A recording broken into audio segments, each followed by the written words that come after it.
keluar bunyi Mas.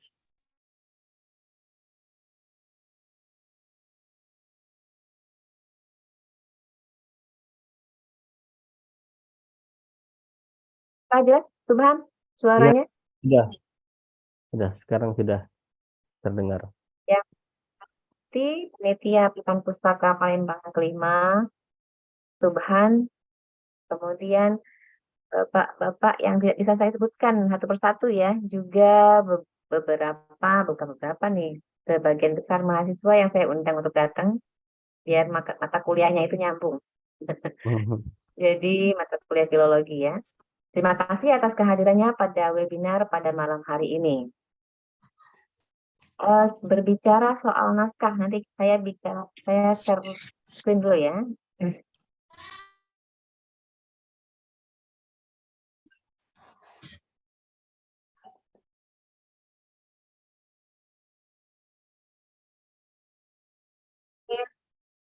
Tupan, Pustaka Palembang yang kelima. Alhamdulillah kegiatan Pustaka Palembang tiap ini yang kelima kali ya Subhan ya, semenjak sebelum COVID, kemudian alhamdulillah tetap berlangsung hingga saat ini. Walaupun tersiok-siok saya rasa dalam pelaksanaan. Uh, pada malam penutupan ini saya sebagai pembicara, namun bukan dalam artian saya yang berpakar ya. Kebetulan saja mungkin karena kebetulan saya di bidang pernaskahan, jadi diamanahkan oleh Pak Subhan untuk berbicara soal naskah yang ada di Palembang ini. Berbicara soal naskah, kita mungkin nggak semua orang, bahkan mahasiswa di sini mungkin belum juga mengenal apa itu naskah. Jadi ada baiknya saya mengenalkan dulu karena mereka mengambil mata kuliah kajian naskah dan juga ada yang beberapa kelas yang lain mengambil kuliah filologi. Ini kelasnya tersebut. Jadi kita berikan dulu apa itu naskah yang nggak paham mungkin kita review ya. Naskah adalah bahan tulisan tangan yang dikenal sebagai naskah lama. Nah, naskah ini tentunya yang dimaksud oleh naskah kuno ini adalah naskah yang ditulis dengan tangan ya. Jadi dia itu ditulis tangan, bukan dicetak. Nah, wujud bahan naskah ini tentunya karena naskah adalah produk masa lalu. Jadi dia merupakan tulisan tangan orang-orang dahulu kala. Jadi pada masa itu mesin cetak belum ada, mesin tik belum ada. Jadi ditulis dengan tangan, dengan tinta, kemudian menggunakan media-media ala kadarnya. Jadi saya katakan ala kadarnya kenapa? Karena menggunakan bermacam-macam media naskah yang digunakan. Di antaranya ada lontar, ada daluang, ada nipah, kemudian ada tulang, ada bambu. Kemudian bambu ini juga ada yang berbentuk gelondongan ya, gelondong bambu atau bambu yang dipotong. Jadi pakai bilah-bilah bambu. Ada kahas. Nah, kahas ini merupakan media kertas yang dari kulit kayu. Jadi kayu itu ditipiskan, kayu balok kayu yang besar, kemudian apa ya? Kalau kita tuh diserut ya, kalau sekarang itu kan diserut ya sampai akhirnya itulah yang menjadi kahas, tanduk kerbau dan lain-lain. Kalaupun menggunakan kertas, itu yang kertas yang digunakan adalah kertas Eropa. Jadi didapat oleh para orang-orang terdahulu itu karena kita ada apa ya, ada masuk ya negara Eropa masuk ke wilayah kita sehingga kertas Eropa itulah yang menjadi bahan tulis yang kita gunakan. Jadi banyak ada dari Inggris, dari Belanda, pokoknya dari Eropa itu masuk kita gunakan. Nah, kalau kertas Eropa terbatas penggunaannya, juga orang-orang menggunakan juga terbatas karena kertasnya kan mahal ya. Jadi orang tertentu bisa menjadi dipakai oleh keluarga kesultanan, kemudian orang-orang yang mempunyai ya istilahnya elit lah ya, orang-orang elit pada masa itu. Dalam naskah, ketika bicara soal naskah juga, tentu kita ketika bicara naskah ada tulisannya. Nah, untuk wilayah Sumatera Selatan, Palembang khususnya, itu ada tulisan Jawi. Jawi itu yang kita kenal dengan Arab Melayu. Jadi tulisannya Arab, tapi bahasa yang digunakan adalah bahasa Melayu Palembang. Jadi dia dinamakan dengan Jawi. Jawi ini macam-macam, ada Jawi daerah wilayah Nusantara ya. Jadi kayak Jawi Arab Melayu, dia pakai Arab, bahasanya bahasa Melayu. Kalau untuk Palembang bahasa Melayu Palembang. Bahkan dia kalau Palembang ini bahasa Melayu Palembang ada, nggak beda mungkin dengan wilayah lain ya. Aceh menggunakan bahasa Aceh. Tulisannya Jawi juga, Arab Melayu juga, tapi bahasanya bahasa Aceh. Gitu. Nah, selain bahasa Jawi, didapati juga naskah-naskah yang ada di Palembang ini adalah yang menggunakan tulisan Ulu. Bisa saja dari wilayah Uluan Palek Sumatera Selatan, jadi ada barter misalnya ya, atau menulis menggunakan aksara TK. Sehingga dua aksara inilah yang ada di wilayah Sumatera Selatan, umumnya bahkan di wilayah Palembang itu khususnya. Beberapa ada ditemukan di wilayah Palembang menggunakan aksara Ulu. Kalau secara umum itu aksara Ulu mirip-mirip Kaganga. Nah, jadi aksara Ulu itu bahasanya bahasa daerah masing-masing juga. Jadi setiap daerah dia menggunakan aksara Ulu, tapi bahasanya bahasa berbeda antara bahasa Semendo gitu ya. Jadi ada berbeda dengan yang digunakan oleh wilayah apa sih? Pali ya, ditemukan Pali beda lagi bahasanya. Jadi antar dusun saja aksara Ulu itu berbeda bahasanya walaupun menggunakan aksara yang sama. Jadi kalau Jawa itu dia bunyi tumpet. Jadi ada tanda-tanda khusus yang membedakan antara wilayah satu dengan wilayah yang lainnya. Nah, kalau tulisan daerah lain macam-macam, ada Serang, ada Hana Caraka, ada Hono Coroko gitu, ada Pegon. Kalau Pegon itu aksara Arab, bahasanya adalah bahasa Jawa. Itu Pegon. Bedakan ya antara Pegon dan Jawi. Pegon dia tulisan Arab, bahasanya bahasa Jawa. Kalau Jawi, tulisan Arab, bahasanya bahasa Melayu. Itu yang membedakan. Kita lanjutkan pada tempat berikutnya. Nah, mengenai isi yang ada di dalam naskah. Untuk yang sudah kenal, mungkin saya mereview untuk adik-adik yang baru belajar, biar mengetahui ya. Apa itu naskah? Kata wong kan barang buruan ya. Kita nyingok nyoba naskah produk masa lalu. Nah, produk masa lalu ini berarti barang lamo. Ya, barang lamo, aduh kayak mau dibuka itu banyak sekali ya kendalanya karena dia banyak jamurnya. Ini apa dia isi kayak itu ya, seperti itu. Nah, saya juga waktu itu di awal-awal saya belajar ini, ya, keluarga saya tentunya menginginkan bukan bidang ini yang saya tekuni gitu. Nah, jadi ketika untuk apa belajar ini gitu. Ini kita lamo, kayak kalau alergi, debu punya, bla bla bla gitu. Memang saya punya alergi debu gitu kan. Dia sudah karena sudah menjadi menyatu dalam diri sehingga alergi itu hilang sendirinya.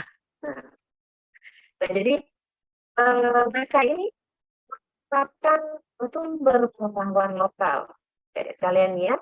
Jadi jangan sekali-sekali kita membakarnya. Kalau kita sudah tahu, ada peninggalan di rumah buyut kita, misalnya ada rumah nenek kita tahu ini adalah naskah, janganlah dibakar, ya.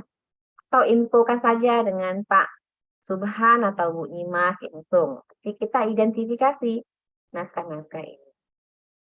Nah, karena mengapa menjadi sumber pengetahuan lokal? Karena naskah lama ini terkandung terletaknya ini ya berisi informasi penting mengenai warisan bangsa Indonesia. Jadi, warisan apa saja? Ya, mengenai sejarah daerah masing-masing misalnya ya, mengenai obat-obatan, ada juga adat istiadat, ada juga kesenian, ada yang primbon isinya, ada juga soal jimat dan mantra, ya, ada soal kesenian. Banyak sekali naskah-naskah yang memiliki kekayaan lokal yang merupakan itu lokal wisdom gitu ya, pengetahuan yang mengandung informasi penting bagi bangsa ini. Seperti itu. Nah, mengapa naskah ini menjadi penting untuk kita lestarikan?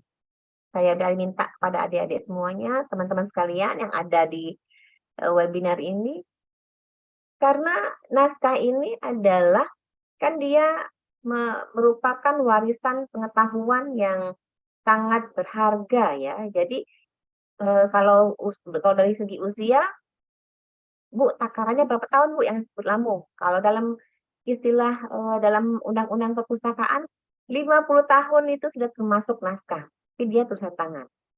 Ditulis tangan. Jadi Bapak-bapak Ibu sekalian, ketika menulis apapun gitu ya, tulisan tangan 50 tahun ke depan itu adalah naskah. Nah, peraturan tentang naskah ini mengapa kita perlu kita identifikasi ya. Nah, karena apa? Karena dalam perpustakaan itu, dalam ilmu perpustakaan ya, peraturan perpustakaan dia harus kita sebagai masyarakat wajib melaporkannya kepada dinas perpustakaan bahwa kita mempunyai warisan lokal, misalnya berupa naskah tentang naskah kuno ini. Jadi agar kenapa? Agar kita tercatat ya, bahwa di lingkungan kita, misalnya di Palembang itu memiliki peninggalan berharga gitu. Kita adalah wilayah Sumatera, wilayah Palembang ya, yang dikenal dengan dulu pada masanya Kesultanan Palembang Darussalam. Nah, kejayaan Kesultanan Palembang Darussalam itu buktinya apa gitu? Ya buktinya adalah dengan adanya naskah ini. Kalau nggak ada bukti otentik, kita bicara gembar-gembor gitu, bahwa Palembang adalah memiliki Kesultanan Palembang Darussalam di masa itu, di masa abad di bawah abad 18 lah ya, di bawah abad 19 ke bawah. Jadi apa buktinya? Orang nggak percaya kalau kita hanya ngomong saja tanpa bukti otentik. Nah, bukti otentik itu adalah kita dapatkan dari naskah ini. Dengan naskah pembuktian kita bicara bahwa Kesultanan Palembang Darussalam itu adalah salah satu kesultanan yang berjaya di masanya, pada masa Kesultanan Palembang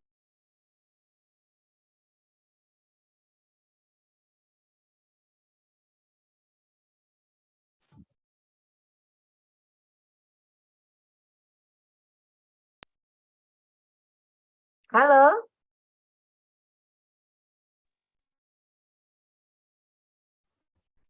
Ya, apakah suara Sudah, saya terdengar. dengar lagi Ya. Jadi untuk membuktikan sejarah, untuk membuktikan kejayaan suatu kesultanan, ya dibuktikan adalah salah satunya itu adalah artefak. Nah, salah satu artefak adalah berupa naskah kuno ini. Nah, dengan naskah kuno nggak bisa lagi memilah dan menafikan bahwa memang benar Palembang memiliki Kesultanan Palembang Darussalam yang pernah berjaya di masanya. Ada beberapa contoh saya mungkin akan tampilkan. Ini adalah contoh mana ya? Ada. Nah, jadi ini salah satu denah Kesultanan Palembang Darussalam di Ternate. Jadi ketika Kesultanan Palembang Darussalam runtuh pada tahun 1821, Kesultanan Palembang diasingkan ya, keluarganya diasingkan ke Ternate. Nah, kita berpikir, kita waktu sebelumnya kita pernah baca buku sejarah Palembang. Jadi kita pernah baca, kita nggak berpikir bahwa itu mungkin di penjara ya. Memang setelah kita membaca, menemukan bukti otentik tentang denah Kesultanan Palembang Darussalam di Ternate, oh ternyata keluarga Sultan ini tidak dikurung ya dalam sebuah goa dalam pemikiran kita. Nah, ternyata dia dialihkan, ditempatkan, diasingkan di suatu daerah terpencil ya yang bernama Ternate. Daerah terpencil ini disediakan juga oleh Belanda ya, VOC itu seperti susunan tatanan kesultanan yang ada gitu. Jadi dia tidak merubah struktur tata letak ya, tata letak denah kesultanan itu tidak berubah, masih tetap sama. Dapat kita lihat ini, misalnya bentuknya kecil ya, bisa dilihat langsung nanti di rumah di Istana Kesultanan, Istana Adat ya, di Istana Adat di Mak Raya.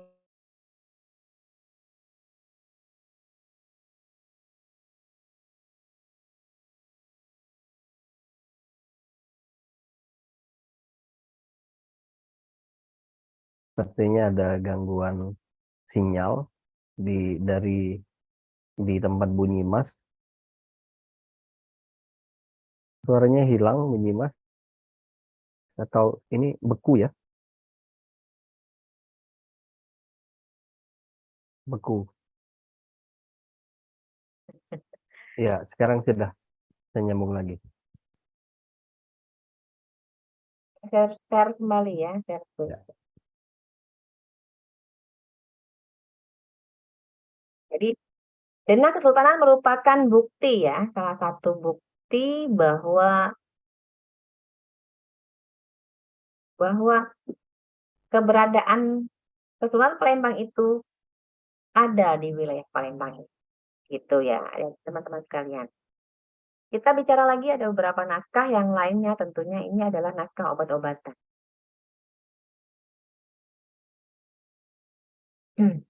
Naskah obat-obatan ini diambil di koleksi museum ya, yang difoto di koleksi museum. Naskah ini naskah yang ditulis pada bahan khas ya, kulit kayu. Jadi yang pertama itu adalah naskah kulit kayu yang berjumlah 18 halaman atau lipatan. Kalau khas itu lipatan.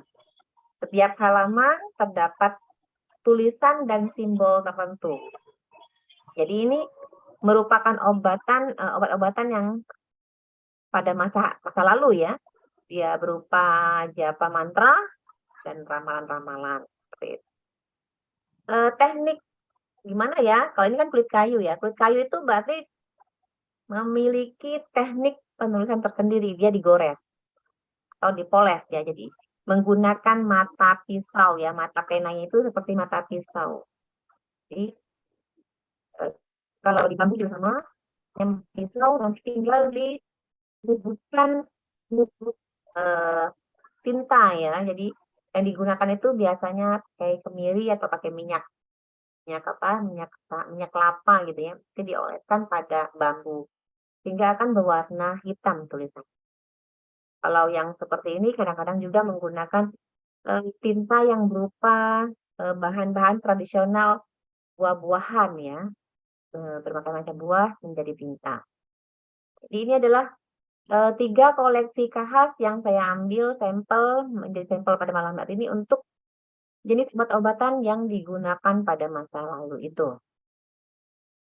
Nah, kita lanjutkan lagi. Ini adalah sampel contoh naskah catatan harian ya. Nah, ini juga membuktikan salah satu bukti bahwa keberadaan Kesultanan Palembang Darussalam itu ada. Kenapa? Karena Raden Abdul Habib ini adalah kemenakan SMB 2. Jadi kemenakan SMB 2 yang dia juga bukan kabur ya, yang juga diasingkan di Ternate.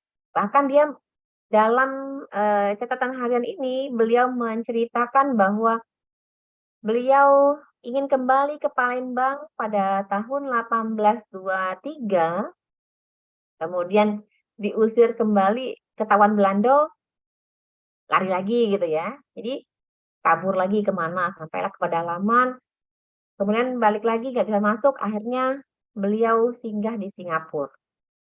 Nah, menetap di Singapura, membuat usaha perdagangan, kemudian ya disitulah akhirnya Singapura tempat persinggahan Raden Abdul Habib. gitu ya, karena dia tidak bisa kembali ke wilayah Palestina. Jajahan ya waktu itu ya, jajahan Belanda kita. Terus selanjutnya ada beberapa contoh lagi, ini adalah syair Perang Palembang. Nah, ini tentang sejarah juga. Mengapa saya katakan syair Perang Palembang? Karena isinya mengenai sejarah Perang Palembang yang terjadi pada tahun 1819 dan 1821. 1819 di mana Kesultanan Palembang memenangkan peperangan. Kemudian pada 1821 Palembang mengalami kekalahan. Jadi syairnya cukup panjang, cukup tebal. Jadi sekitar kalau tidak salah jumlah halamannya itu 200-an ya, 200 halaman. Jadi dia bercerita 2 episode peperangan yang terjadi di Palembang. Jadi bagaimana Palembang bisa memenangkan peperangan pada tahun 1819 dengan senjata tradisional ala kadarnya. Coba bayangkan pada masa itu kita belum punya apa. Bedil itu hanya dimiliki oleh Belanda gitu ya. Dan kita hanya memiliki bambu runcing ya. Kemudian kita juga apa ya? Ini saya berpikir ya, perang ini terjadi dengan jihad ya, banyak lantunan-lantunan apa ya, jihad hanya bersembah kepada Allah lah itu ya, sehingga perang itu bisa menang gitu ya, bisa dimenangkan oleh pihak Kesultanan Palembang Darussalam pada tahun 1819. Namun pada 1821 ini terjadi pengkhianatan sebetulnya ya, makanya Palembang kalah. Terjadi pengkhianatan antara keluarga kesultanan sendiri yang bekerja sama dengan Belanda, akhirnya Belanda bisa memenangkan peperangan itu. Jadi karena ada seorang keluarga sultan yang diiming-imingkan. Nah, kalau kau kakek nih ini katanya, kalau seandainya aku menang, kamu akan saya angkat menjadi sultan. Akhirnya biarlah gitu ya keluarga sultan sendiri. Ya namanya perang. Akhirnya apa? Akhirnya iming-iming menjadi sultan tadi hanya sebentar, akhirnya juga dibasmi juga oleh Belanda. Jadi kan pengkhianat dia. Oke, berikutnya adalah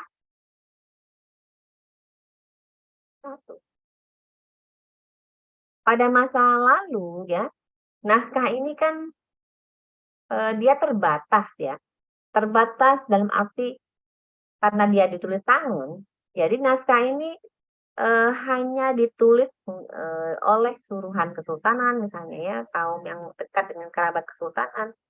Kemudian karena dia juga terbatas, tidak bisa banyak ya, seperti kalau kita dibanding dengan buku-buku sekarang kan bisa dicetak berapa eksemplar gitu ya. Nah, masa lalu naskah ini terbatas penulisannya.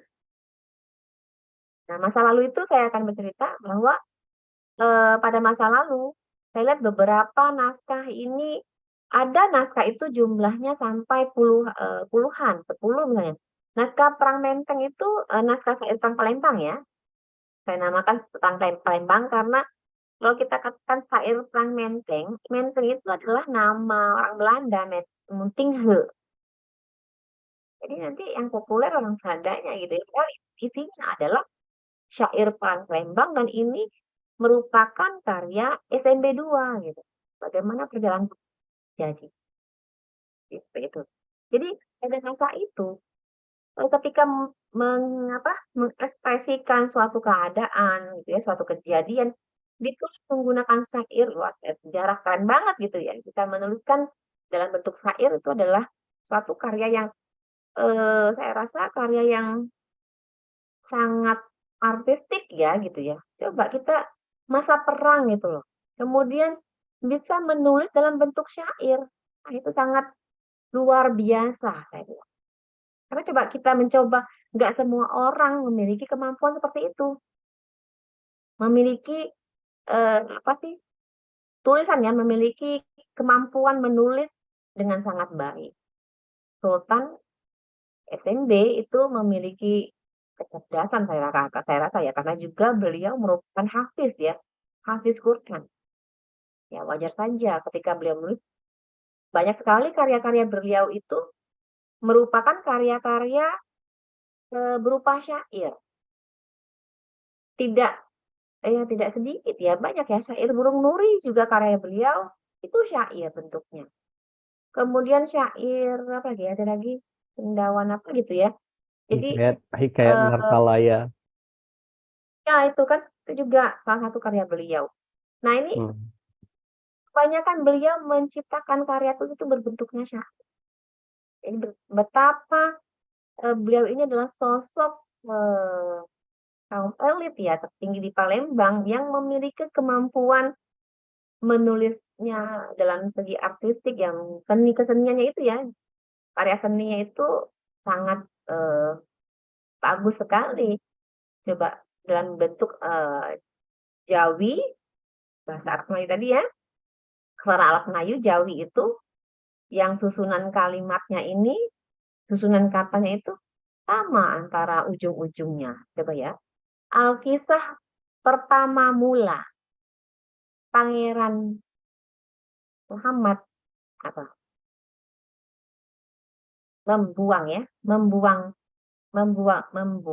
Membuat celah.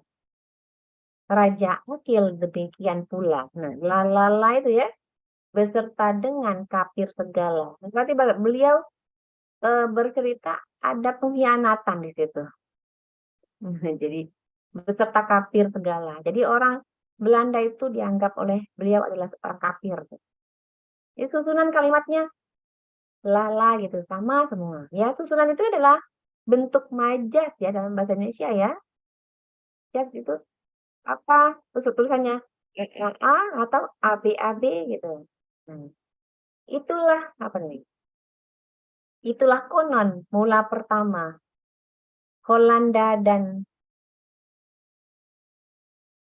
punya bersama-sama. Adalah muting ya. Holanda nama. Nah, muting gitu ya, muting Holanda nama. Kurunil Bakir, Kolonel Bakir. Kolonel Bakir jadi panglima. Kolonel Bakir jadi panglima. Mama semua. Jadi itulah tadi bentuk syairnya itu sangat bagus sekali. Bukan sembarang tulisan itu ya menurut saya. Sejarah gitu ya, tentang sejarah. Kita ingin menulis sejarah, ya adik-adik sekalian ya, mahasiswa saya, menulis sejarah atau menulis apapun, kalau ingin percaya, ingin meyakinkan orang, jangan membuat penelitian sejarah tanpa ada sumber primernya. Kalau kita tanpa sumber primer, maka hasil penelitian kita adalah abal-abal ya. Itu banyak kumpulan orang gitu. Tadi kalau kita sudah memiliki sumber primer berupa artefak, salah satunya naskah, maka penelitian kita, tulisan kita, karya ilmiah kita tentang suatu hal, sejarah gitu ya, atau apapun, itu tidak bisa terbantahkan. Nah, kita memiliki sumber primer yang kita sertakan dalam tulisan kita. Gitu. Berikutnya adalah tidak hanya sejarah yang saya tampilkan di sini ya, ada obat-obatan tadi, ada denah juga, nah, ada catatan harian juga. Sekarang saya tampilkan adalah bagaimana keberagamaan masyarakat Palembang pada abad ke-18, 19 gitu ya. Ini salah satunya adalah naskah Urwatul Wusqa. Naskah ini adalah berisi tentang bagaimana cara berwirid. Wirid Palembang adalah zikir ya, ratib taman. Nah, di sini menceritakan bagaimana ini naskah ini adalah naskah yang disadur dari Syekh Muhammad Saman oleh Syekh Abdul Somad Al-Palembani, dibuat karena naskah ratib taman bahasa Arab ya, dia bentuk syair, kemudian dibuatlah oleh Syekh Abdul Somad Al-Palembani dalam saduran narasi yang bukan syair bentuknya. Sehingga masyarakat Palembang, khususnya kemudian Nusantara pada umumnya, bisa memahami bagaimana kontak para habaib ya. Nah, kalau yang mendengar ngariksa ya, Prof. Oman kemarin mungkin akan berhubungan dengan ini. Jadi bagaimana hubungan habaib yang ada di Mekah dan Madinah itu langsung dengan para ulama Nusantara, di antaranya Syekh Abdul Somad Al-Palimbani ini. Jadi karya Habib Syekh Muhammad Saman itu disadur ulang oleh Syekh Abdul Somad Al-Palimbani dalam bentuk narasi naskah Urwatul Wuthqa. Bagaimana masyarakat bisa mempraktekkan Ratib Saman. Nah, hingga saat ini populer Ratib Saman ini di Palembang. Bahkan Ratib Saman menjadi tradisi ya, menjadi tradisi di Palembang. Saya katakan menjadi tradisi karena Ratib Saman ini, kalau orang Palembang ngomong beratib, kalau ngomong beratib ya Ratib Saman, itu digunakan untuk ketika pindahan rumah, baca beratib. Ketika dapat suatu kebahagiaan, baca beratib. Ketika mendapat kedukaan, baca beratib. Ketika merayakan apa, baca beratib. Jadi di sini menganggap masyarakat memang menganggap baca beratib ini bisa menghalangi terhindar dari mara bahaya gitu. Jadi itu adalah wasilah ya, usaha masyarakat untuk menjaga keamanan diri gitu ya dengan baca beratib ini. Anggapannya seperti itu. Jadi cara-cara masyarakat, maka saya katakan ini adalah tradisi. Nah, penelitian saya pada tahun 2011 ya, 2010, 9-10 gitu ya, tentang beratib ini, kemudian dilanjutkan dengan disertasi saya juga, mengapa masyarakat menggunakan tradisi beratib ini. Nah, jadi itu menjadi disertasi saya ya, kemudian menjadi penelitian sebelumnya, kemudian lanjut ke disertasi. Nah, karena dia menjadi tradisi masyarakat hingga saat ini, jadi para ulama yang saat ini merespon gitu ya. Kalau zaman dulu ditulis tangan gitu ya naskahnya. Nah, pada saat ini karena ingin mempermudah masyarakat Palembang dalam membaca zikir dan juga mungkin kalau mau dibuka lagi naskah ini kan rusak ya. Nah, beberapa usaha mursyid di antaranya ada Zen Sukri, Kiai Zen Sukri, Abah Zen Sukri almarhum ya. Kemudian ada juga sekarang Ustadz Kemas Andi Saripudin. Nah, beliau melakukan naskah ini, menyadur ulang naskah Urwatul Wuthqa dalam menyebutnya sebagai Ratib Saman. Tidak menulis secara awal, tapi dia menuliskan langsung bacaan apa saja yang perlu dibaca ketika kita melakukan Ratib Saman ini. Jadi dibuat secara ringkas gitu ya. Jadi diambil bacaan-bacaan yang harus dibaca ketika kita melakukan Ratib Saman, beratib ini. Tuh, ini ya. Karena Ustadz Kemas Andi Saripudin merupakan mursyid ya di Masjid Agung, dia juga revitalisasi ya budaya beratib ini, ya, pelaku beratib gitu ya. Nah, jadi hingga saat ini Ratib Saman itu tetap populer, tradisi ini tetap populer, bahkan majelis-majelis taklim itu menggunakan kitab ini yang sudah salinan oleh Ustadz Andi di beberapa masjid taklim ya, dan masjid yang ada di Palembang, sehingga tetap keberlangsungan ya, living manuskrip itu tetap ada sampai saat ini. Ini adalah bukti bahwa menunjukkan bahwa living manuskrip Ratib Saman itu sampai saat ini masih tetap berlangsung gitu. Kita lanjutkan. Nah, ini adalah living manuskrip ya Ratib Saman, saya capture dari Facebook yang di-share oleh Ustadz Andi Saripudin. Jadi di mana-mana gitu ya, kegiatan apa saja Islam Mi'raj gitu ya, ada gitu di kisah zaman. Bahkan ada juga politikus gitu ya yang ingin mungkin berdoa biar nanti menang gitu ya. Jadi di rumahnya rutin membaca ratib saman tiap bulan. Ada yang sebulan 2 kali. Saya perhatikan, oh ternyata ini melaksanakan gitu, entah apa, mungkin salah satu usaha juga supaya beliau untuk menang gitu ya, wallahu a'lam bishawab tujuan akhirnya apa. Tapi yang pastinya itu diadakan tiap bulan di rumahnya baru-baru ini ya, seperti itu. Nah, kondisi penaskahan Palembang ini, naskah-naskah Palembang, beberapa contoh disimpan seperti ini saja, ditumpuk gitu ya. Orang nggak tahu nih apa. Kebanyakan kalau tahu juga dibakar. Kayak ini kan, cucungnya buku buruk, buku lamo, dari bahasa Arab, gitu, tijak, dosol, itu akar baik. Jadi banyak sekali yang saya temukan di lapangan itu kondisi pernaskahan di Palembang itu banyak dibakar, bahkan ada juga yang jual. Kalau mereka yang ini pengen jual gitu ya, yang dibakar nggak tahu karena ketidaktahuan mereka terhadap warisan lokal yang penuh syarat makna ya. Kemudian karena mereka nggak tahu, akhirnya dibakar. Bu, kami nggak tahu Bu, daripada berdosa Bu, itu kan Arab galau katanya. Padahal nggak tahu, nggak dibaca. Saya bilang, ini loh Bu, maaf ya Bu ya, atau maaf ya Cek, yo ini Cek, ini ada bahasa kita nih, bahasa Melayu gitu. Nah, ada sisa-sisa serpihan-serpihannya gitu ya. Saya temukan serpihan-serpihan.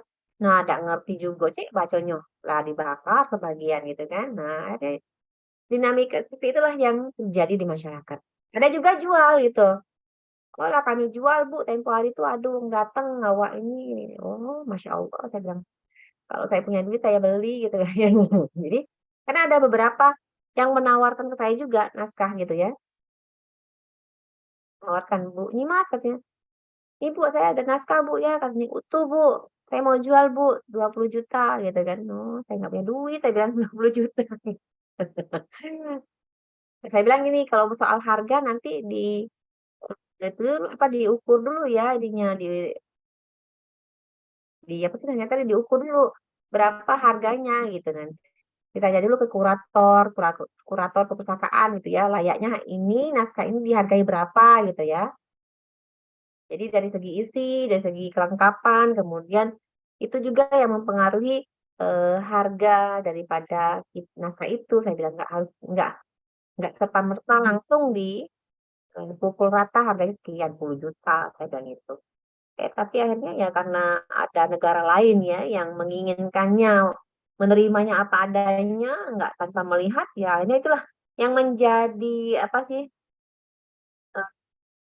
buah simalakama gitu ya. Kita mau ini ya negara lain yang mengangkutnya dan mampu membayar itu dengan harga yang fantastis gitu. Itulah yang menjadi kelemahan kita.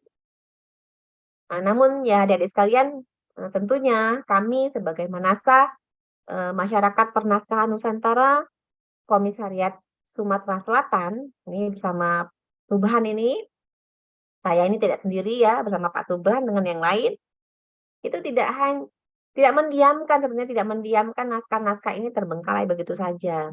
Nah, beberapa waktu yang lalu kita telah melakukan pelestarian terhadap naskah. Jadi ini adalah naskah yang kita perbaiki ya dalam upaya konservasi. Jadi dia naskah itu dilakukan pinil ya, dilakukan peminilan naskah yang rapuh, yang rusak. Nah, pinilnya ini bukan pinil maki plastik yang kita kira, bukan. Dia menggunakan tisu Jepang. Ini karena koleksi pribadi yang saya lakukan, baru mampu melakukan koleksi pribadi, gitu ya, karena mahal harganya, harga tisu Jepang itu mahal. Jadi koleksi pribadi yang dilakukan. Nah, ini ada beberapa tahapan tentunya yang perlu di treatmentnya ya, treatment dalam melakukan pelestarian naskah ini ada beberapa treatment, penyemprotan, penjemuran, kemudian baru melakukan peminilan ya, meminil naskah, kemudian baru dilakukan penjilitan terhadap naskah. Nah, selanjutnya ini adalah penjemuran ya. Nanti naskah yang sudah dipinil pakai tisu Jepang, dijemur kembali. Setelah jemur, udah kering, baru esoknya baru dijilid. Penjilitan.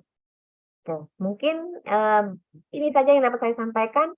Dinamika pernaskahan Palembang misalnya itu ya, kita lebih pada sharing pada malam hari ini. Mungkin Anda adik-adik sekalian yang mengetahui naskah di wilayahnya itu boleh sekali sharing di ini ya Pak Subhan ya. Oke, akhirul kalam saya tutup share keilmuannya gitu kepada teman-teman sekalian.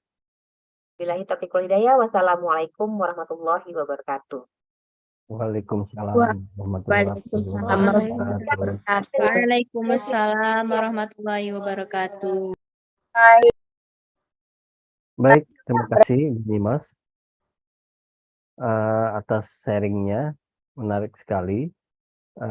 Ya, sekarang kita sudah menginjak pukul 20.51, kita masih punya waktu yang cukup banyak untuk berdiskusi atau ingin menanggapi atau bertanya mengenai topik diskusi kita pada malam hari ini. Ya, kita ketahui bahwa pernaskahan di Palembang ini ada beberapa tonggak perubahan. Salah satu tonggak itu adalah tahun 2003-2004. Waktu itu ketika Bu Nyimas masih kuliah S2 di UI, dan kebetulan sekali ada Yayasan Pernaskahan Nusantara, YANASA, itu ingin melakukan inventarisasi naskah di Palembang. Nah, bertemulah antara tim YANASA ini dengan Bu Nyimas yang kemudian mulailah naskah Palembang itu diinventarisasi, dicari ke beberapa orang yang mewarisi naskah-naskah itu yang ada di Palembang. Jadi seperti fenomena pernaskahan di daerah lain juga gitu ya. Di Palembang ini juga naskah-naskah itu tersebar di tengah masyarakat. Ada para pewaris naskah. Nah, yang tersebar itulah yang sempat diinventarisasi oleh Bu Nyimas dan tim pada tahun 2003-2004 sehingga menghasilkan sebuah buku berjudul Katalog Naskah Palembang, yang itu 20-an tahun yang lalu ya, itu ya. 2003, 2004, sekarang sudah 2023. Jadi 20 tahun yang lalu itu adalah salah satu tonggak dari pernaskahan di Palembang. Dan kalau belakangan ini naskah Palembang didigitalisasi oleh dua pihak. Yang satu adalah Dreamsea. Dreamsea ini adalah proyek digitalisasi naskah se-Asia Tenggara.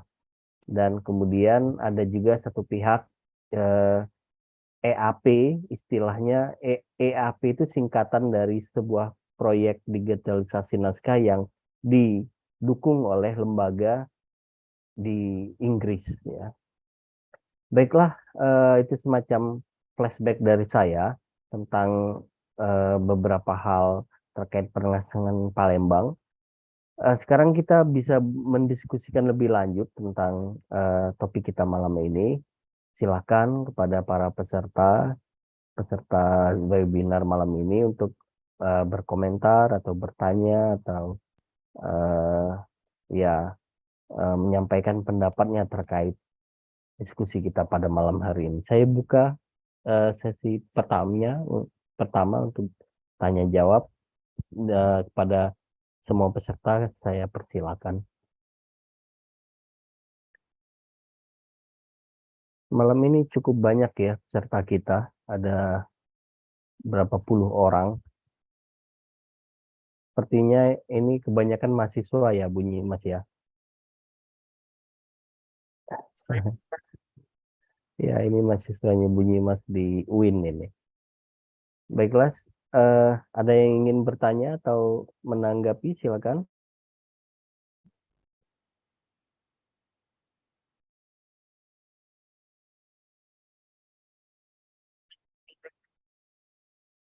termasuk apa gitu ya, kuliah. Ya. Atau kalau belum ada, mungkin Bu Nyimas bisa menanggapi tadi dari apa kira-kira saya ingin bertanya Bu Nyimas, kira-kira bagaimana ya kita menghitung perkembangan dinamika penaskahan itu, misalnya apakah dari jumlah karya ilmiah yang mengangkat tentang yang menjadikan naskah sebagai subjek studinya gitu, atau bagaimana itu dinamika kita itu di bidang di dunia akademis, apakah cukup banyak yang sudah meneliti naskah sebagai subjek untuk skripsi atau mungkin untuk tesis atau disertasinya. Mungkin Bu Nyimas punya pengalaman dalam mengamati perkembangan semacam itu. Gimana Bu Nyimas?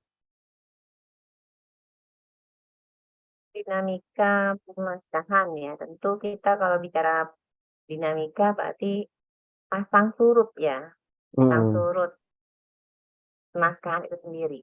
Entah itu kajiannya, entah itu ya kajian ini tidak serta-merta mengkaji ya, ada juga dalam artian kita penyelamatan naskah itu sendiri gitu ya, dalam bentuk fisiknya Mm-mm. ataupun dalam bentuk kontennya gitu.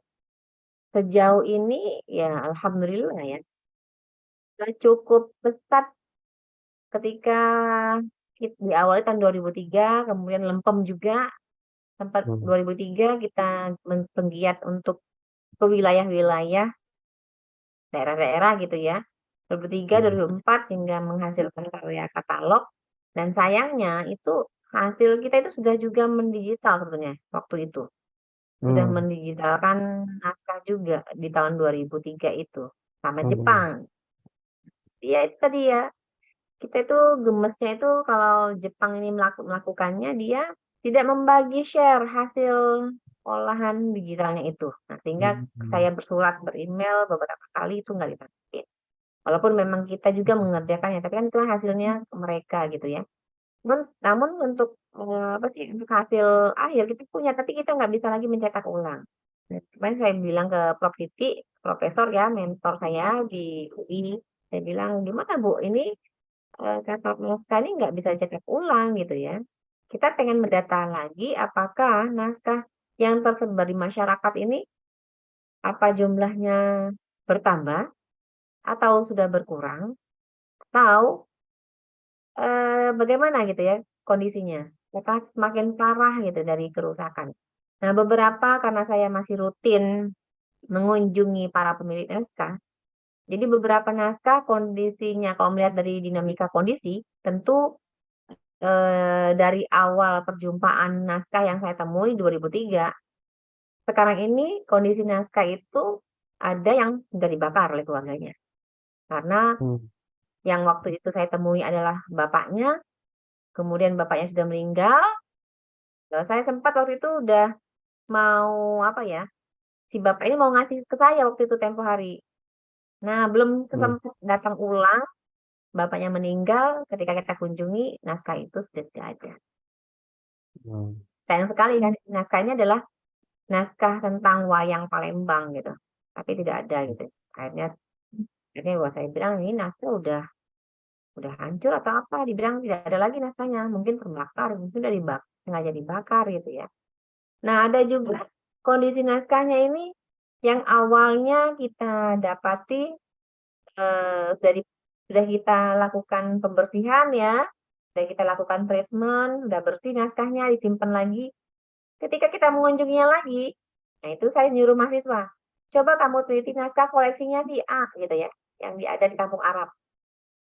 Ternyata mahasiswa ini, "Bu, saya nggak bisa Bu masuk ke sana, nggak bisa lihat naskahnya." "Loh kenapa?" "Maksudnya nggak boleh Bu, itu melalui prosedur keluarga si A, si B, si C." Masya Allah, saya bilang gitu ya, sayang sekali gitu ya.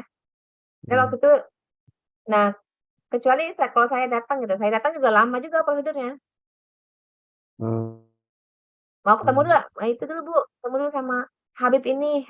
Oh, saya tahu, saya telepon deh. Nah, ketika saya telepon baru, oh iya Bu Nyimas Uti, boleh, boleh, boleh. Nah, baru jadi dia yang si anak-anaknya itu maunya saya itu udah dapat izin dari Habibnya dulu gitu.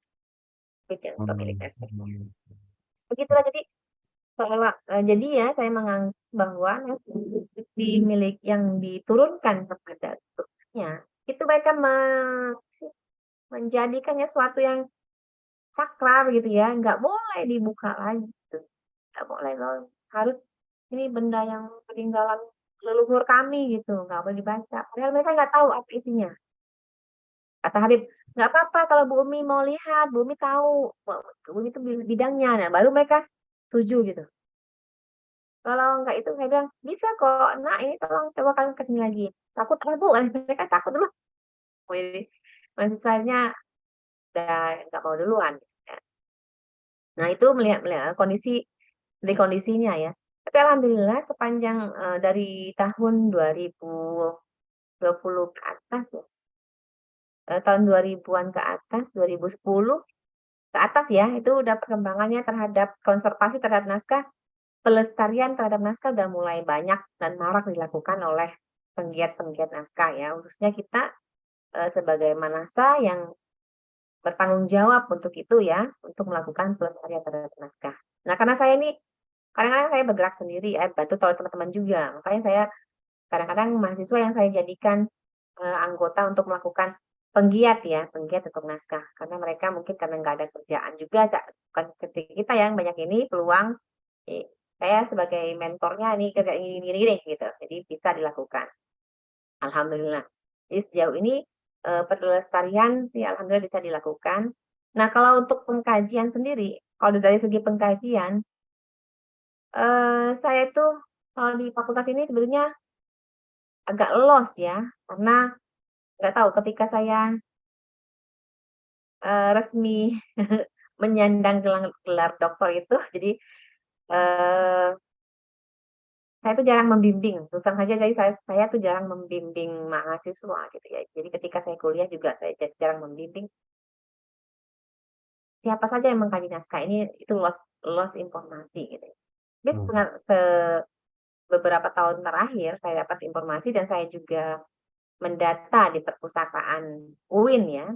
Nah, ternyata setiap tahunnya itu ada mahasiswa yang mengkaji naskah. Saya aja, karena saya nggak membimbing, nggak ada pembimbing yang kasih ke saya gitu ya. Jadi saya lihat, oh ini ada nih.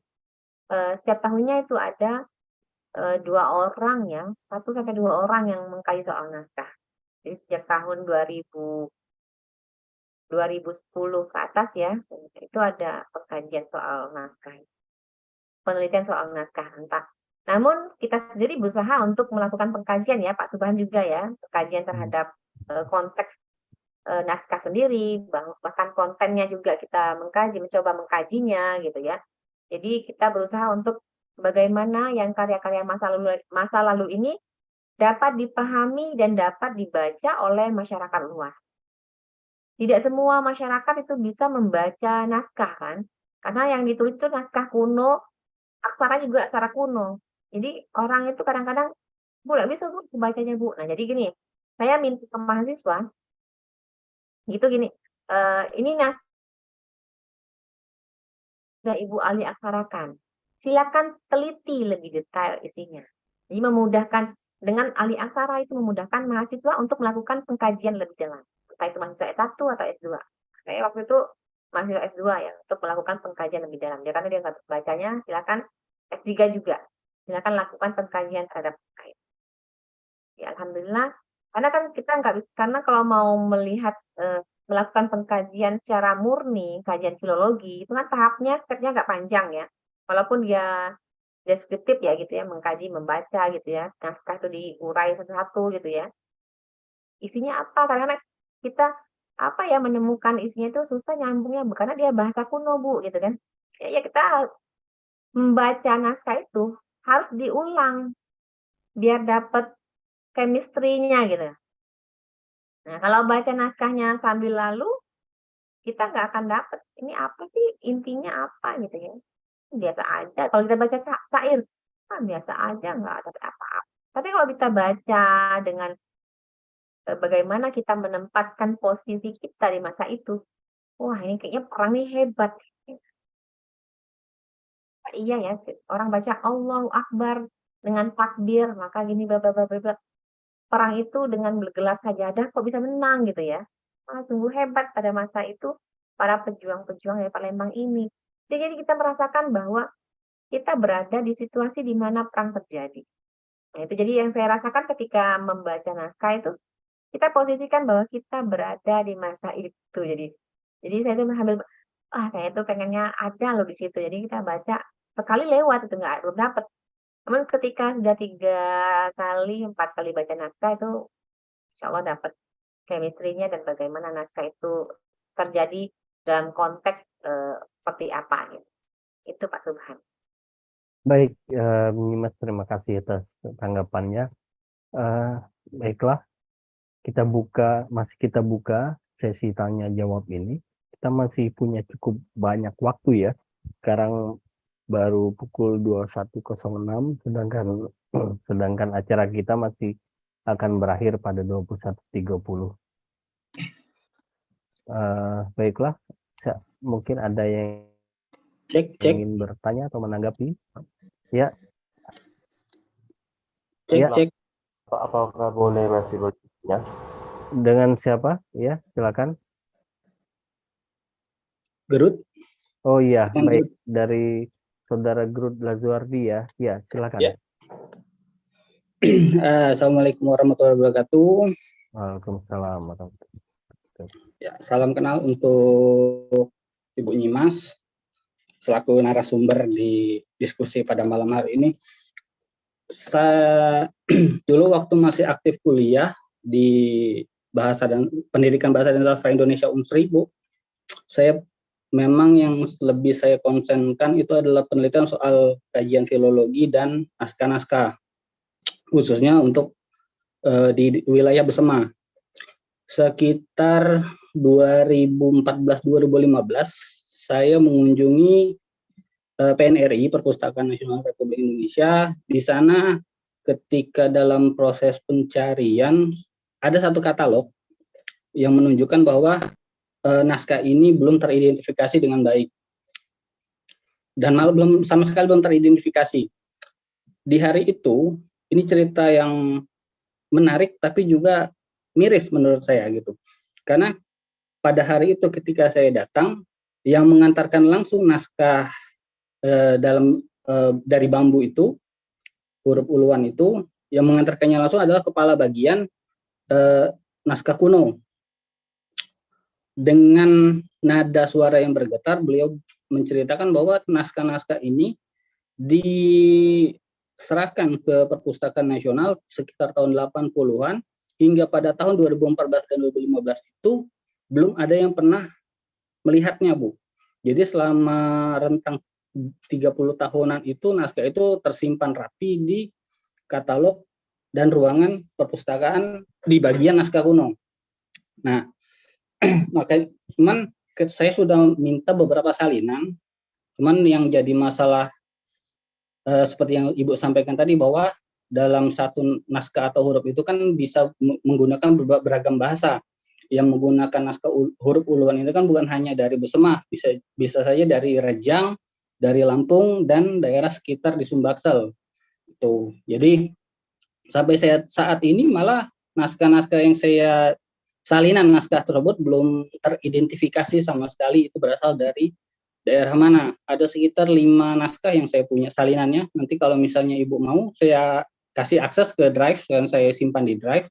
Jadi saya bagi. Jadi kemarin beberapa kali saya coba diskusi dengan kawan-kawan dari Rejang yang juga penggiat literasi kenaskahan di sana. Sampai sekarang juga mereka masih kebingungan soal bahasa yang dipakai. Karena ketika saya coba untuk identifikasi dengan bahasa Besema, tidak ada aksen yang menunjukkan bahwa itu dari bahasa Besema.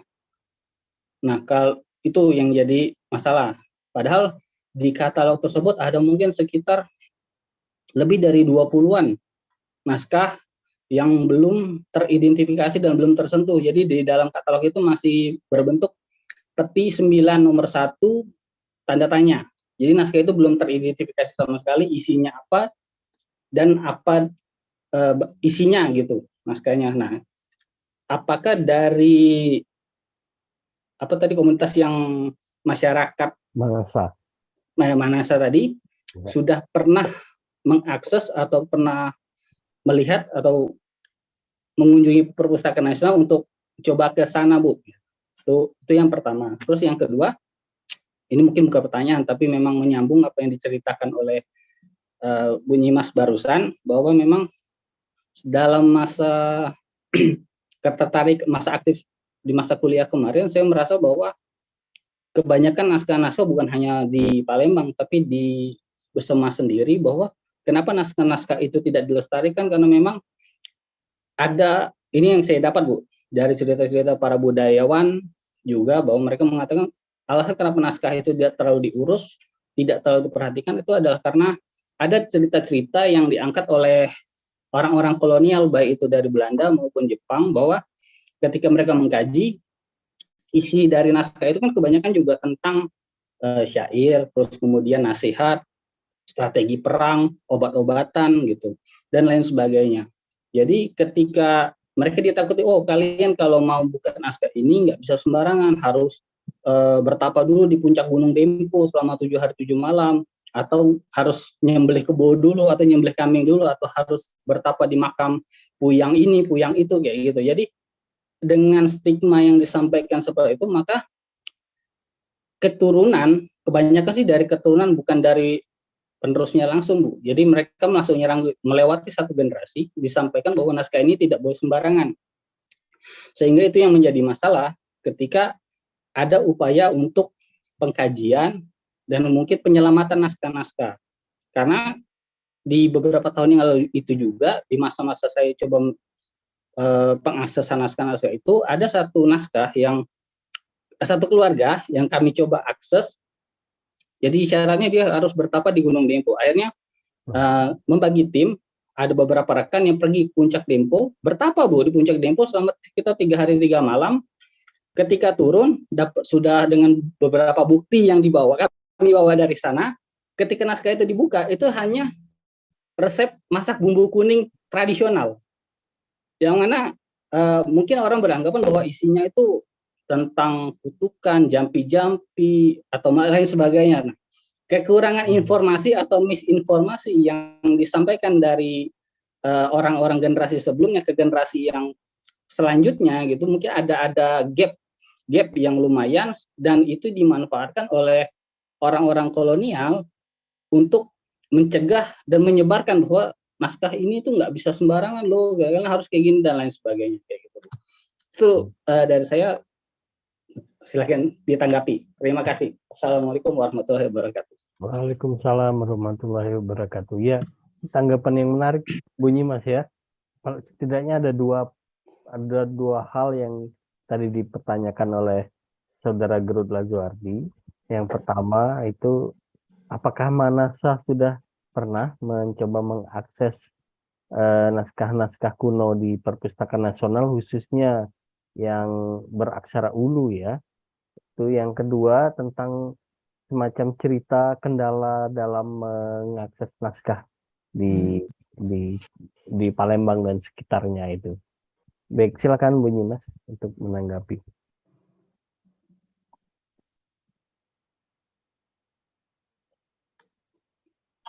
Hanya Pak Gerud ya yang mengalami ketika melakukan ingin membuka naskah disuruh tapa dulu. Kami jadi pengalaman kami juga gitu waktu ke Pagarawan itu disuruh puasa mutih malah Pak. 3 hari puasa mutih, pas hari H itu malah nggak bisa diakses, katanya tidak mendapatkan wangsit. Walah, gitu. Jadi nggak bisa juga baca. Namun ketika dapat informasi dari teman, yuk katanya, itu tuh yuk isinya ini katanya apa tuh tentang obatan yuk. Oh, obatan. Iya yuk katanya. Baru kawan teman ini adalah dia juga bisa dari sejarah juga dia kan, jadi dia bisa baca gitu. Oh, alhamdulillah, syukurlah kalau begitu. Kayak kapan bisa akses nih gitu. Oke, yuk, nunggu waktu luang boleh lah gitu ya. Jadi memang sangat menarik fenomena ketika kita ingin menjumpai atau ingin mengidentifikasi naskah yang berada di masyarakat. Bahkan ada kawan-kawan tua yang di wilayah mana gitu ya, Kalimantan, potong kebo sudah satu. Udah potong kebo, udah makan-makan. Dibilang nggak dapat hidayah gitu, nggak dapat waktu tadi, Wangsit. bahwa lah ada potong kebo habis puluhan juta gitu ya. Nah itu tadi itu ada fenomena ketika ingin mengidentifikasi naskah yang mana masyarakat ini memang tadi ya ada bumbu wallahu alam, ada bumbu juga mungkin dari kolonial atau apa kita nggak tahu di masa itu mungkin ada terjadi seperti itu. Usaha Manasa sebetulnya tidak berhenti pada akses yang ada di masyarakat ya.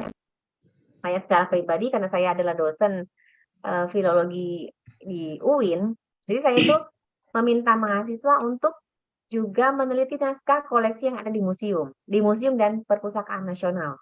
Ya. Jadi beberapa mahasiswa, kalau nggak salah peti berapa gitu udah dibuka oleh mereka. Jadi itu naskah yang di koleksi perpustakaan nasional itu ada orang yang sudah mengkajinya ya, saya lupa itu. Mungkin ada 4 orang lebih ya yang akses ke sana, yang beraksara ulu naskahnya. Jadi ini naskah itu isinya tentang cerita Nabi bercukur. Nah, aksara ulu tentang Nabi bercukur. Berarti pada masa itu Islam udah masuk ya, udah mulai masuk di daerah mereka, kemudian belajar tentang keislaman. Nah, jadi ketika mau belajar itu kan ahli aksara ini kan pemindahan aksara ini dari aksara kuno kita dulu Pallawa akhir ya.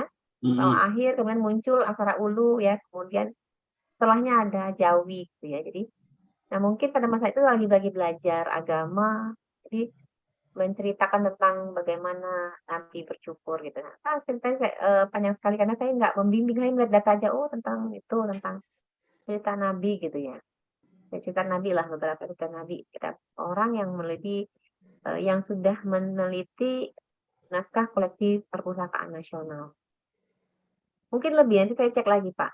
Jadi mereka yang pernah mengunjungi perpustakaan nasional ini adalah mereka yang sempat PPL beberapa waktu yang lalu PPL di sana gitu. Nah, ini nggak boleh lagi, nggak tahu gimana redaksinya, bisa nggak nanti mahasiswa PPL di instansi-instansi di luar Palembang gitu ya. Harusnya sih bisa ya untuk ke sana sehingga mereka bisa memanfaatkan koleksi-koleksi artefak yang dapat dilakukan pengkajian dalam bentuk karya ilmiah yaitu skripsi ya Pak, menurut ya. Ya alhamdulillah kalau Manasa sendiri sih untuk identifikasi kita telah lakukan. Kalau untuk instansi itu agak karena instansi ini mungkin terawat ya, karena terawat jadi kita kita apa bukan kecantikan sebenarnya. Kita nomor 2 kan nanti masyarakat dulu baru instansi gitu. Karena kalau di instansi kan dirawat ya keberadaannya. Kalau masyarakat ini kan punah. Jadi di masyarakat dulu yang kita kerjakan untuk lakukan pelestariannya.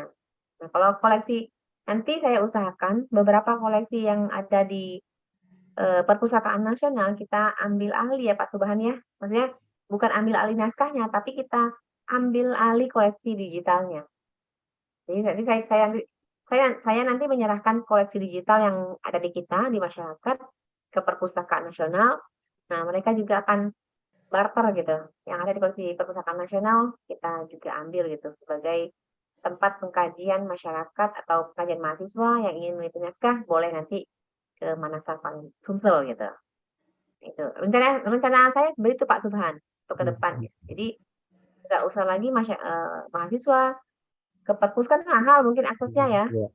Minimal kita dapat digitalnya itu. Pengkajian terlebih dahulu aja tradisi konteksnya. Isi dan konteksnya. Gitu.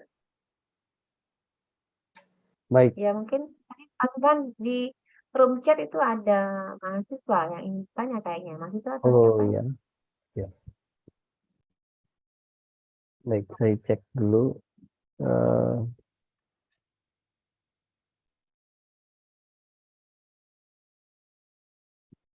Ini Pak Subhan. Iya. Bentar. Cek. Boleh bertanya, Bu? Iya, siapa? Saya Bu, Ada Ibu. yang Ini Tuhan. Masih bisa untuk bertanya Bu? Oh iya, silakan. Dengan siapa? Saya Assalamualaikum warahmatullahi wabarakatuh. Perkenalkan saya Nur Waalaikumsalam. Aini dari mahasiswa Ilmu Kota Palembang. Saya ingin bertanya tentang mengenai tema kita yaitu pernikahan Palembang.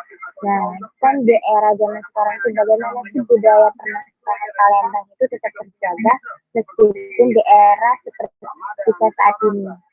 Nah, terus apakah ada pergeseran norma-norma budaya pernikahan Palembang dengan kehadiran teknologi digital di era digital kita saat ini? Apakah bisa didengar? Iya. Dengan Ya. Nur Aini ya. Ya, terima kasih. Iya. Terima kasih. Ya, tadi agak terganggu ini ya. Ada suara yang mengganggu tadi, agak kurang terdengar. Tapi apakah Bunyi Mas juga menangkap tadi pertanyaannya? Saya agak kesulitan menangkapnya. Kalau tidak salah, bagaimana perkembangan digital itu berpengaruh kepada dunia pernikahan gitu ya? Apakah begitu pertanyaannya tadi? Siapa? Dengan Nur Aini ya tadi ya?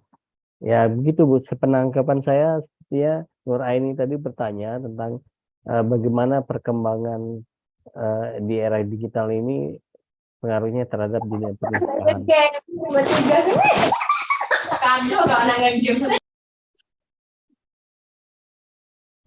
Langsung saya tanggapin ya mungkin Ya, ya Pak Tuhan ya. Ya. Tentunya di era digitalisasi khususnya di era sekarang ya milenial 4.0 ini adalah kesempatan bagi pencinta naskah untuk beratraksi lah gitu ya dalam mengembangkan bagaimana naskah-naskah kuno ini dikemas sehingga bisa dibaca oleh masyarakat luas. Nah, salah satunya adalah digitalisasi ini adalah cara untuk mempermudah generasi milenial yang tadinya menganggap naskah kuno itu adalah barang yang kuno dan barang yang susah untuk diakses, bahkan benda yang aduh ini kotor nih, sangat berdebu gitu ya, nggak mau untuk mengaksesnya secara fisik.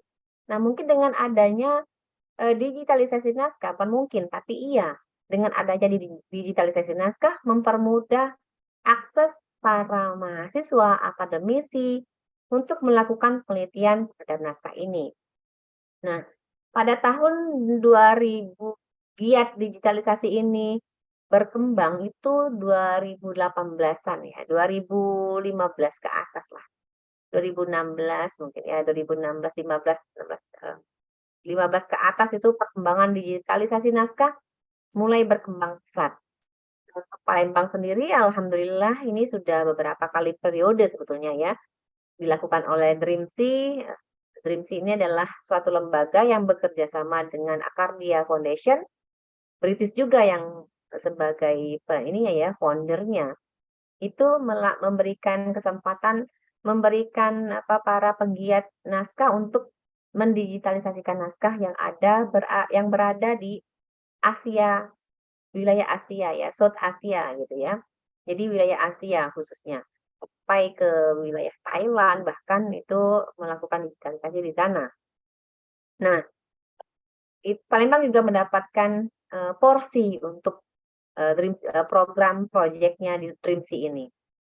Nah, kemudian ada lagi dari kita ya, waktu itu penggiat dari Manasa juga saya sendiri sebagai ketua timnya itu sebenarnya ini penelitian pribadi ya. Jadi programnya British yang proyeknya British Library EAP ya, jadi Endangered Arsip Program gitu. Jadi kita mendapatkan porsi untuk melakukan digitalisasi naskah yang ada di wilayah Palembang. Kemudian ada juga institusi yang pemerintah, yaitu Perpustakaan Nasional juga melakukan digitalisasi, dia lebih kepada pelestarian ya, media yang digunakan. Jadi melakukan peminilan, melakukan penjilitan dan sebagainya, bahkan melakukan pembersihan terhadap naskah koleksi masyarakat. Bahkan juga membeli naskah yang masyarakat ingin menjual. Nah, di Perpustakaan Nasional itu yang mempunyai program itu. Kemudian ada juga Kementerian Agama, waktu itu masih di tahun 2018 ya, 14 itu 16 kalau nggak salah 2016 kan itu, jadi Kementerian Agama juga giat untuk melakukan digitalisasi naskah, namun khusus naskah-naskah keagamaan. Nah, jadi ada naskah keagamaan itu dari Kementerian Agama. Ada naskah-naskah yang Quran itu dari Baitul Quran ya, Kemenak juga, Kementerian Agama juga. Jadi ada beberapa penggiat naskah yang melakukan digitalisasi naskah yang ada di wilayah Nusantara ini ya, umumnya ya. Khususnya Palembang juga telah melakukan itu. Alhamdulillah nanti mungkin di akhir tahun ini ya bisa launching atau bisa mengakses, para mahasiswa bisa mengakses naskah koleksi Palembang yang ada di British Library ya. Jadi bisa mengakses di situ. Jadi bisa mengklik. Sekarang ini masih dalam proses maintenance, jadi mencocokkan data. Insya Allah mungkin awal akhir tahun ini udah selesai di maintenance dan bisa dinikmati oleh masyarakat secara luas. Hanya nanti tinggal menunggu informasi kapan selesai maintenance itu. Insya Allah udah clear ya. Tahap ini udah clear. Kalau udah hampir selesai katanya. Kabarnya seperti itu. Untuk tahap berikutnya saya belum tahu udah launching atau belum gitu ya, belum saya lihat kembali.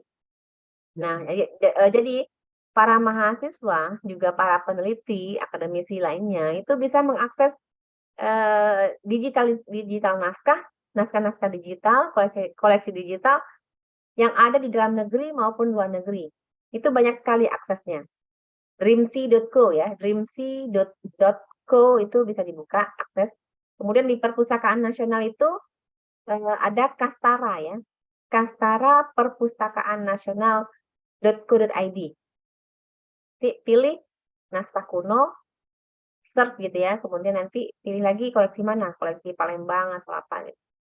Bisa kita, sekarang ini mudah sekali untuk mengakses koleksi digital. Ya. Kemudian tapi belum semua koleksi Palembang itu di-upload ya oleh Perpustakaan Nasional, karena kan koleksi di sana kan ribuan ya, bahkan puluhan ribu. Jadi itu pengerjaannya bertahap. Karena tadi koleksi Jawa juga banyak, jadi mungkin maintenance-nya berganti-gantian tahunnya mungkin seperti itu. Jadi kita bisa mengakses yang ada di luar negeri, Leiden. Kalau Leiden saya bisa juga mengaksesnya, tapi kita harus daftar dulu ya, daftar dulu sebagai anggota, itu baru bisa. Koleksi di wilayah Mesir ya, ada juga ya. Jerman juga ada, jadi ada beberapa situs lainnya, situs digital naskah. Nanti bolehlah nanti japri aja ke saya ya, nanti yang mau melihat koleksi digital naskah yang ada di luar negeri atau dalam negeri gitu, saya punya akses situsnya. Nanti boleh nanti japri saya saja. Ada pertanyaan, saya rasa itu ya. Iya, Pak Subhan. Iya, ya seperti apa? Sepertinya juga sudah sekalian menjawab pertanyaan yang disusulkan oleh grup Lazuardi tadi. Dia sempat bertanya bagaimana dengan naskah-naskah kuno yang ada di luar negeri. Apakah sudah ada upaya mendapatkan salinan digitalnya seperti yang dilakukan di dalam negeri? Tadi jadi kita bisa jawab ya, langsung bisa langsung menjawab tadi ya. Nah, jadi kita bisa mengakses. Jadi saya bisa mengakses secara bebas sebetulnya melalui situs-situs digital naskah. Jadi koleksi Jerman gitu ya, Inggris,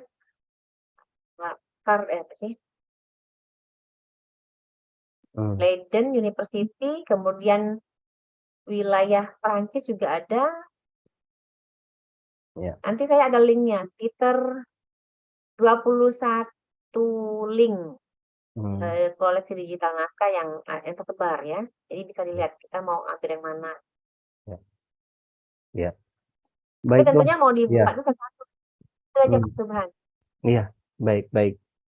Baik, kita sekarang sudah pukul 21.30 ya. Jadi waktu untuk acara ini sudah selesai. Mungkin kita mintakan semacam catatan akhir atau penutup lah dari Bunyi Mas Kalsum mengenai diskusi kita hari ini. Silakan.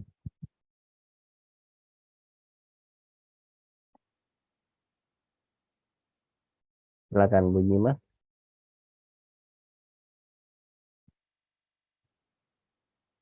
Suaranya, Saya ya, oke. ya, Ya, kedengeran ya. sudah Jadi terdengar. catatan saya adalah naskah merupakan peninggalan masa lalu. Nah, jadi untuk menatap masa depan, tentunya kita harus menatap masa lalu itu, membuka karya masa lalu itu, ya berupa naskah ini. Untuk melihat bagaimana gambaran kita masa depan. Ya, tentu kita tuh bukan dalam artian nilu ya, ini untuk melihat masa lalu dengan melihat untuk menatap masa depan dengan melihat masa lalu. Itu saja. Baik, baik. Baik, terima kasih atas catatan penutup dari Bunyi Mas atas topik webinar kita pada malam hari ini. Baiklah, saudara-saudara semua, para peserta webinar malam hari ini adalah webinar terakhir kita pada Pekan Pustaka Palembang 5 pada tahun 2023 ini. Ya, alhamdulillah sudah bisa kita lewati dengan lancar, dengan baik. Untuk saat ini kita kita berencana untuk langsung menutup acara Pekan Pustaka Palembang pada hari ini, pada akhir sesi ini juga. Dan untuk penutup ini kita mintakan kesediaan salah satu peserta webinar kita, yakni Pak Yusdani, yang sejak awal sudah selalu hadir dalam kegiatan Pekan Pustaka Palembang pada tahun ini. Pada Pak Yusdani kita mintakan untuk memberikan semacam epilog atau catatan akhir mengenai kegiatan kita pada malam hari ini. Kepada Pak Yusdani, kami persilakan. Baik, terima kasih Mas Ahmad Subhan dan para peserta ya, peserta webinar yang menurut saya ini luar biasa ya acara ini. Kemudian saya juga berterima kasih banyak hal yang tadi disampaikan oleh narasumber kita ya, Ibu Dr. Nyimas Umi Kalsum terkait dengan berbagai persoalan naskah ya, naskah terutama di Sumatera Selatan ya. Baik, tadi sudah disampaikan, jadi sekali lagi saya sangat mengapresiasi dari kegiatan ini dan saya tidak tahu kalau misalnya sebelumnya itu sudah ada kegiatan-kegiatan serupa ya. Kalau ada ya insya Allah mungkin saya ikut ya. Tapi saya tidak tahu ini yang putaran kelima ini ya, saya diberitahu alhamdulillah saya bisa ikut. Dan sekali lagi terima kasih kepada panitia, terutama kepada Mas Ahmad Subhan dan juga teman-teman lain yang sudah mengadakan acara ini. Baik, tadi sudah disampaikan oleh Ibu Dr. Nyimas Umu Kalsum. Ya. Jadi naskah itu luar biasa. Jadi kita untuk menatap masa depan tidak boleh kita meninggalkan masa lalu. Yaitu sebuah untaian singkat, tetapi sebetulnya maknanya sangat mendalam. Sebagaimana kita ketahui ya, jangan sampai kan naskah itu menjadi bungkus berambang ya. Jadi ada fenomena masyarakat kita. Jadi mana-mana saya kira karena masyarakat kita tidak tahu naskah itu sangat penting, ada isi yang sangat penting, nilai sangat penting. Tapi karena mereka tidak tahu, akhirnya menjadi bungkus ketika kita beli cabai di pasar menjadi bungkus cabai gitu. Dan ini saya kira fenomena. Tapi alhamdulillah sekarang dengan adanya tingkat kesadaran, tingkat literasi masyarakat betapa pentingnya naskah. Karena naskah itu banyak nilai-nilai yang terdapat di dalamnya. Tadi salah satunya misalnya ada terkandung dengan masalah nilai budaya. ada juga masalah sejarah, ada juga masalah keagamaan, kemudian ada juga masalah tata pergaulan, ya. Bahkan juga mungkin kalau dalam perspektif sekarang sesuai dengan dinamika dan klasifikasi ilmu pengetahuan, saya kira juga naskah itu bisa kita lihat dari berbagai perspektif itu, ya, perspektif itu. Dulu kan belum ada yang namanya lingkungan hidup, ya. Sekarang misalnya di dalam naskah Kitab Simbur Cahaya misalnya, itu kita ada beradat berkebun dan bersawah, berladang. Itu sebetulnya itu terkait dengan persoalan bagaimana pelestarian lingkungan hidup. Dan itu bisa bisa menyaut yang disebut dengan sustainable development, ya. Jadi itu salah satu contoh. Nah, kemudian juga tentunya ya ini kali memang tantangan bagi kita. Pembacaan naskah yang sudah ada itu bagaimana kita optimalisasikan. Dan alhamdulillah tentunya sekarang ini dengan adanya digitalisasi sangat menolong kita. Sehingga berbagai link tadi Ibu Dr. Nyimas saya kira nanti mahasiswa, ya, bahkan juga pada suatu saat mungkin saya mohon di share linknya, ya, untuk melacak berbagai naskah yang terkait dengan bidang studi saya misalnya, dan itu menurut saya sangat berharga, gitu ya. Itu gratisan, jadi kita bisa mengakses dengan gratis, gitu ya. Nah, jadi saya kira ini sudah murah meriah, gitu ya. Nah, oleh karena itu menurut saya berbagai tema sekarang, baik tema persoalan kita, persoalan global, lokal maupun internasional, saya kira ya mungkin kita sepakat dengan kata-kata think globally, act locally. Kita boleh berpikir global, mengglobal, tapi jangan lupa dengan kearifan lokal yang kita miliki. Karena apa? Dengan kita memahami atau dalam istilah jadi naskah itu dipahami. Jadi tadi ada naskahnya, kemudian kita pelihara, kemudian kita pahami isinya juga kita lakukan kontekstualisasi, ya. Jadi isi naskah itu kita kontekstualisasikan dalam konteks kehidupan kita sekarang. Nah, maka sekali lagi saya sangat mengapresiasi ini, dan kalau nanti ada acara yang sama saya tolong diberitahu sehingga saya bisa mengikuti, ya. Saya ini bukan ahli naskah tapi penikmat, gitu ya, penikmat. Jadi saya ini karena pernah dulu saya mungkin Bu Dr. Nyimas pernah ketemu misalnya Profesor Dr. Hamama Suratno misalnya, kemudian juga Profesor Dr. Dr. Anda Siti Baroro Barit, ya. Dan saya pernah sedikit tertarik, gitu ya. Jadi pernah berinteraksi dengan tokoh-tokoh ini, dan sehingga menimbulkan minat saya untuk sedikit menjadi penikmat dari naskah, terutama naskah yang ada di Sumatera Selatan. Dan sekali lagi Mas Ahmad Subhan, kemudian teman-teman panitia, dan kepada seluruh narasumber, terutama malam ini menurut saya banyak sekali mendapat informasi baru dari narasumber kita, Ibu Dr. Nyimas Mekalsum. Dan nanti suatu saat mungkin saya repoti, saya mohon sharing link untuk mencari informasi tentang naskah-naskah ini. Dan sekali lagi selamat, dan saya ucapkan terima kasih Mas Ahmad Subhan dan teman-teman, dan waktu saya kembalikan, dan sekali lagi saya ucapkan selamat, dan semoga acaranya berlanjut. Kita menjaga stamina kita agar kita tidak berhenti untuk menggali nilai-nilai hazanah yang kita miliki. Saya kira itu yang saya sampaikan, lebih kurang mohon maaf. Assalamualaikum warahmatullahi wabarakatuh. Waalaikumsalam warahmatullahi wabarakatuh. Terima kasih banyak Pak Isdani atas catatan penutupnya untuk Sama-sama. kegiatan Pekan Pustaka Palembang yang kelima pada tahun 2023 ini. Baiklah, kepada para peserta, kita sebelum mengakhiri kegiatan ini, kita perlu dokumentasikan kepada teman panitia, mohon kita berfoto bersama, gitu ya. Silakan untuk didokumentasikan kepada Wendy atau kepada Wendy. Silakan. Bapak Ibu, izin untuk menyalakan kamera terlebih dahulu. Akan kita dokumentasikan sejenak.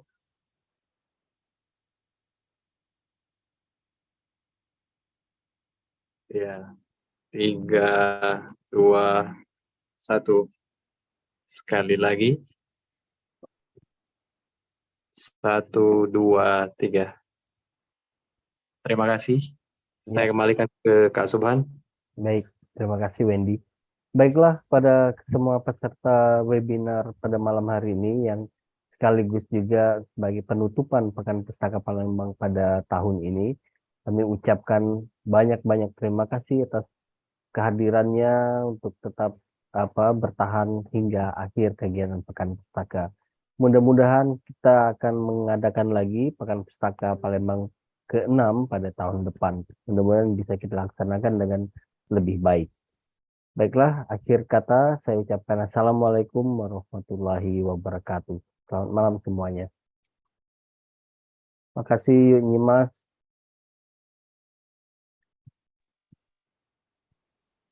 Pak Yesdani, terima kasih banyak.